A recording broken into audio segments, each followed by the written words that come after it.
Assalamualaikum warahmatullahi wabarakatuh. Kali ini kita akan belajar tema 1, subtema 1, pembelajaran 3. Apa tujuan pembelajaran kita kali ini?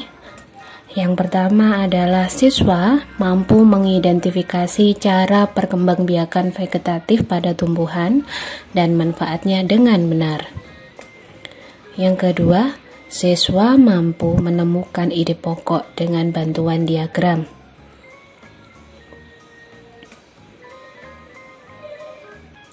Tumbuhan, selain berkembang biak dengan cara generatif, juga berkembang biak dengan cara vegetatif. Bagaimana perkembangbiakan vegetatif pada tumbuhan? Ayo kita cari tahu. Perkembangbiakan vegetatif adalah cara berkembang biak suatu makhluk hidup yang terjadi tanpa melalui proses perkawinan. Makhluk hidup baru berasal dari induknya. Perkembangbiakan vegetatif terdiri dari dua macam. Yang pertama alami, yang kedua buatan. Perkembangbiakan secara alami maksudnya adalah tanpa bantuan manusia. Sedangkan untuk buatan ini melalui bantuan manusia. Kita ke vegetatif alami dulu. Spora. Spora terdapat di dalam kotak spora yang terletak di tepi daun tumbuhan paku. Contoh tumbuhan yang berkembang biak dengan spora adalah tumbuhan paku, lumut, dan jamur.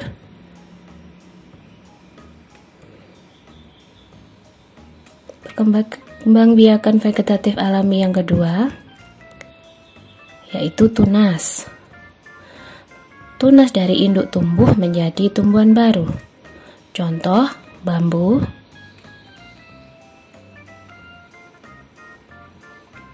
pisang,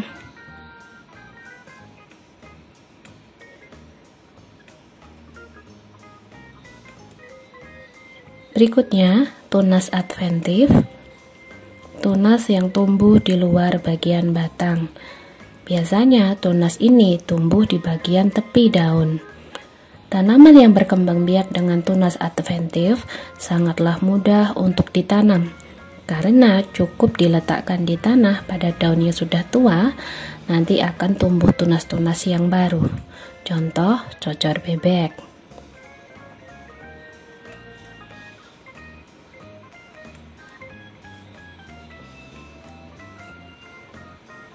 Perkembangbiakan vegetatif alami berikutnya, umbi lapis.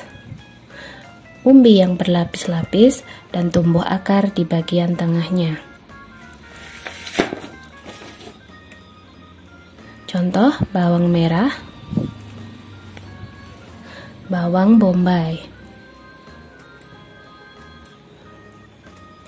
Perkembangbiakan vegetatif alami berikutnya, umbi akar, adalah bagian akar yang membengkak berfungsi sebagai cadangan makanan. Jadi akarnya membengkak yang digunakan untuk cadangan makanan. Tumbuhan apa saja yang seperti itu? Lobak, wortel,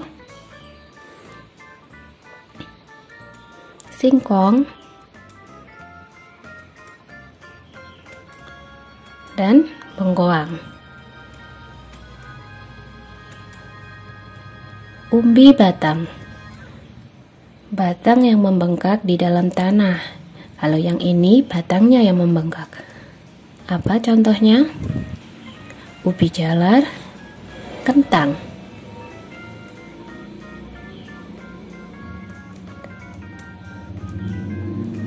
Akar tinggal atau rizoma merupakan modifikasi dari batang yang menjalar di bawah permukaan tanah.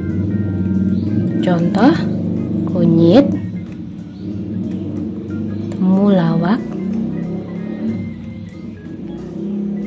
terakhir, stolon atau geragi, batang yang tumbuh menjalar di permukaan tanah. Di bagian tumbuhan yang menyentuh tanah tersebut, nantinya akan tumbuh akar dan akarnya dapat ditanam kembali. Contoh, stroberi.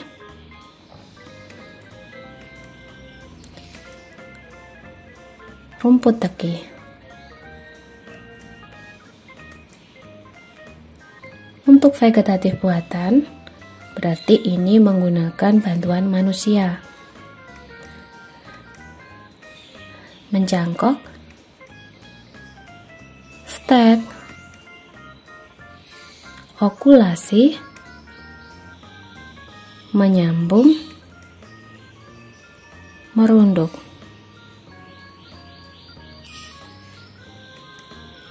Sekarang, amati gambar berikut ini. Bagaimana cara tanaman tersebut berkembang biak? Carilah informasi dari berbagai sumber. Tulislah hasilnya di bawah ini. Kalian tahu ini tanaman apa? Iya, pasti kalian semua sudah tahu tanaman ini selalu kita makan setiap hari, sering kali kita makan, yaitu wortel. Bagaimana cara wortel berkembang biak?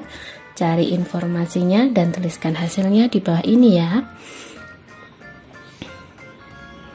Nah, wortel berkembang biak dengan umbi akar. Jadi akarnya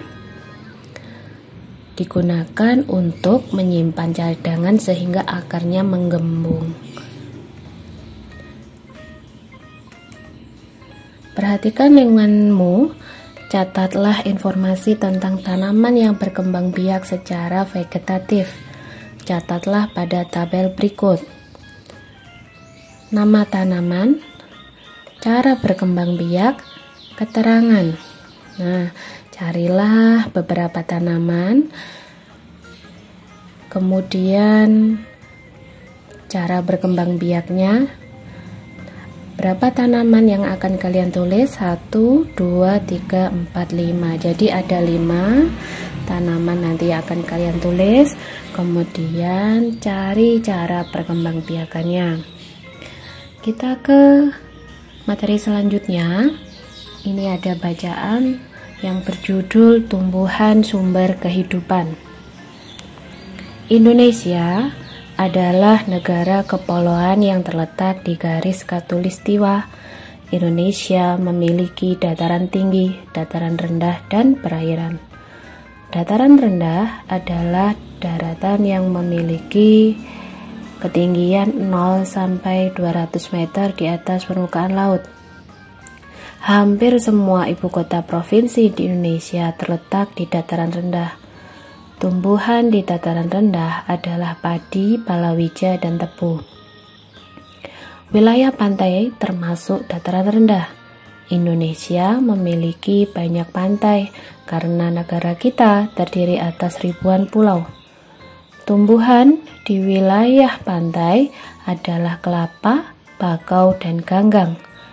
Dataran tinggi adalah daratan luas dengan ketinggian lebih dari 200 meter di atas permukaan laut. Beberapa dataran tinggi di Indonesia adalah dataran tinggi Dieng di Jawa Tengah, dataran tinggi Malang, dan dataran tinggi Tengger di Jawa Timur, dataran tinggi Alas di Aceh, dan dataran tinggi Bone di Sulawesi Selatan. Jenis tumbuhan di dataran tinggi adalah teh, kopi, cengkeh, buah-buahan, dan sayuran. Dapatkah kamu menemukan jenis tumbuhan lain yang terdapat di dataran tinggi dan dataran rendah? Nah, itu tadi teks yang berjudul Tumbuhan sebagai Sumber Kehidupan. Isilah diagram di bawah ini berdasarkan informasi dan ide pokok dalam bacaan. Tugas kamu adalah mencari ide pokok yang terdapat dalam bacaan. Ada 5 paragraf, berarti nanti kamu juga mencari sebanyak 5 ide pokok. 1 paragraf, 1 ide pokok. Masih ingat ide pokok itu apa? Ide pokok adalah masalah utama yang dibahas dalam sebuah paragraf. Kita contohkan untuk paragraf yang pertama. Indonesia adalah negara kepulauan yang terletak di garis khatulistiwa. Indonesia memiliki dataran tinggi dan dataran rendah dan perairan. Ini paragraf 1. Apa ide pokoknya? Apa yang dibahas dalam paragraf 1 tersebut? Apa ya? Indonesia adalah negara kepulauan. Jadi, paragraf 1 sudah coba kita jawab bersama-sama. Ide pokoknya adalah Indonesia adalah negara kepulauan. Tugas kamu adalah mencari ide pokok dari paragraf 2, paragraf 3, paragraf 4, serta paragraf 5. Apa itu ide pokok? Ide pokok adalah sesuatu yang dibahas atau masalah utama dalam sebuah paragraf. Apa yang dibicarakan dalam sebuah paragraf itu namanya ide pokok.